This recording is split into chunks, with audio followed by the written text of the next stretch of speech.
Welcome to Chillin' 101. We hope this video helps. You'll start an Edge, open it, and sign in if you want your settings synced across devices.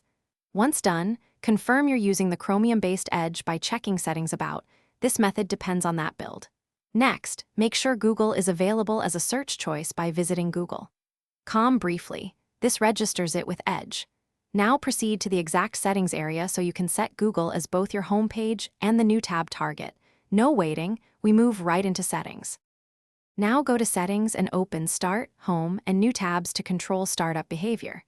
Choose the option to open a specific page, then enter https://www.google.com as the address. This makes Google load on startup. For the Home button, toggle it on and paste the same Google URL so the toolbar button goes there instantly.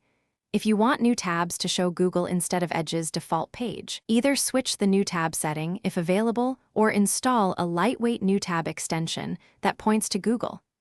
Finish by closing and reopening Edge to verify Google loads on startup and the Home button directs there.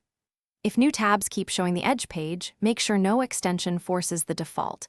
Disable extensions that modify new tab behavior, then re-enable the Google-focused extension if used.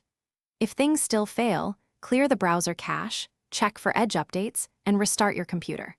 As a final step, remove and reinstall the new tab extension. That usually results.